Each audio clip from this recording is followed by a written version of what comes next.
స్త్రీ శిశు సంక్షేమ మరియు గిరిజన సంక్షేమ శాఖ మంత్రి గుమ్మిడి సంధ్యారాణి ఆదివారం తోటపల్లి జలాశయం నుండి ఖరీఫ్కు నీటిని విడుదల చేశారు.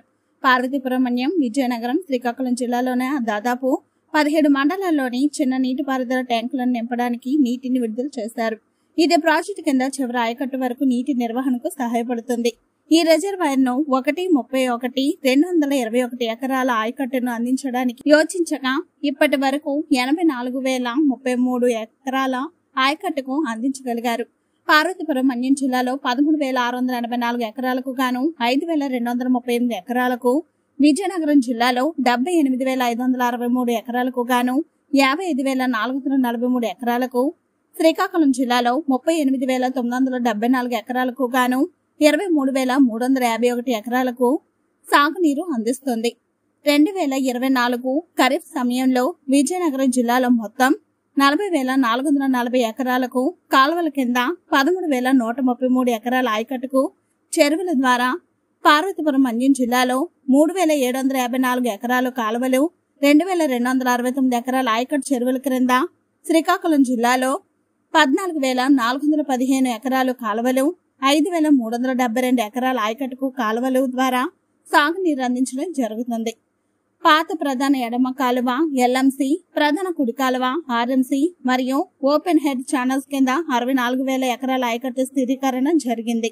ఈ కార్యక్రమంలో ప్రభుత్వ విప్ మరియు కురుపాం ఎమ్మెల్యే, ఇతర అధికారులు, అనధికారులు తదితరులు పాల్గొన్నారు. మహిళల గురించి ఆలోచించిన, డ్వాక్రా గ్రూపులు పెట్టిన, డ్వాక్రా సంఘాలకి ఆదుకున్న, డ్వాక్రా సంఘాల్లో డబ్బులుంచిన, నువ్వు డ్వాక్రా సంఘాల్లో డబ్బులు మొత్తం తినేసినటువంటి దొంగవి. కాబట్టి ఒక్కసారి ఆలోచించుకొని మాట్లాడండి, ఏది మాట్లాడినా. ఎందుకంటే ఇప్పుడు మిగిలినటువంటి ఉప ముఖ్యమంత్రులుగా 2 ఉండేవాళ్ళు అంతకుముందు మన జిల్లాలో. వాళ్ళిద్దరు కూడా మాట్లాడతారు ఏదో ఒకటి. ఏం మాట్లాడతారో పాపం వాళ్ళకి తెలియదు. ఏదో స్క్రిప్ట్ వస్తుంది, మాట్లాడేస్తూ ఉంటారన్నమాట. కాబట్టి జరుగుతున్నటువంటి అభివృద్ధి సంక్షేమం చూసాక వాళ్ళకి మొదలు పోతున్నాయి.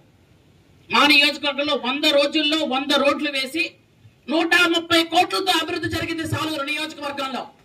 కానీ గతసారి ఉన్నటువంటి ఎమ్మెల్యే గారు, అప్పుడు ఉప ముఖ్యమంత్రిగా ఉన్నటువంటి ఆయనకి అవేవి గుర్తుండవు. ఇప్పుడు ఏం జరిగింది? ఎందుకంటే బయటకు వస్తే కదా తెలియడానికి. ఇక్కడ ఉన్నటువంటి ఆవిడ టిక్ టాక్లు చేసుకొని ప్రశాంతంగా ఉండేవాడు చేసుకోవచ్చు కదా. ఆవిడ మమ్మల్ని కామెంట్ చేస్తుంది ఆవిడ.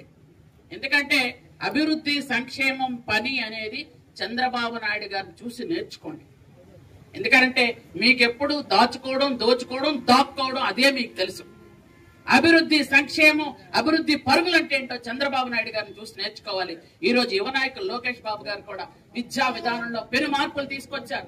ప్రతి స్కూల్లో కూడా ఈ రోజు టీచర్లు చూడండి, రేపు డిఎస్సి తీసిన తర్వాత ప్రతి స్కూల్లో కూడా మీలాగా ఒక్క టీచర్ని పెట్టలేదు.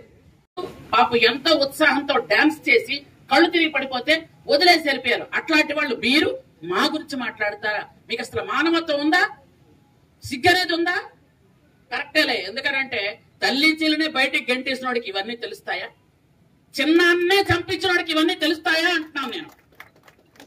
చిన్నాన్న గొడ్డలతో నరికి నరికి నరికి చంపేసి గుండెపోటన అబద్ధం ఆడావు నువ్వు. నీ అబద్ధాలతో పోలిస్తే ఎవరు కూడా నీ ఇలాంటి అబద్ధాలు మాట్లాడలేరు.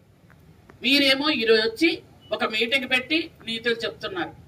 మీ నాయకుడికి ఏంటంటే జనాలొద్దు, శవాలు మాత్రమే కావాలి.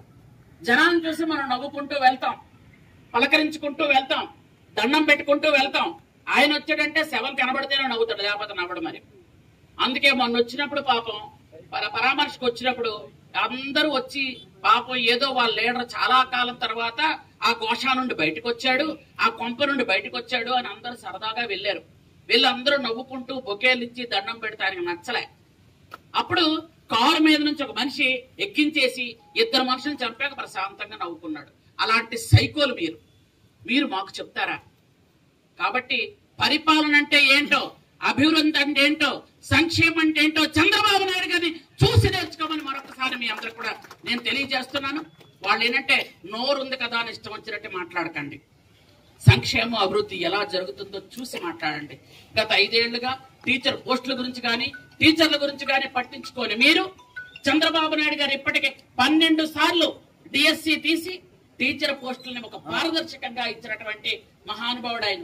ఈ రోజు 16,500 టీచర్ పోస్టులు మళ్ళీ నోటిఫికేషన్ వేసి అందరూ ఎగ్జామ్స్ రాస్తున్నారు.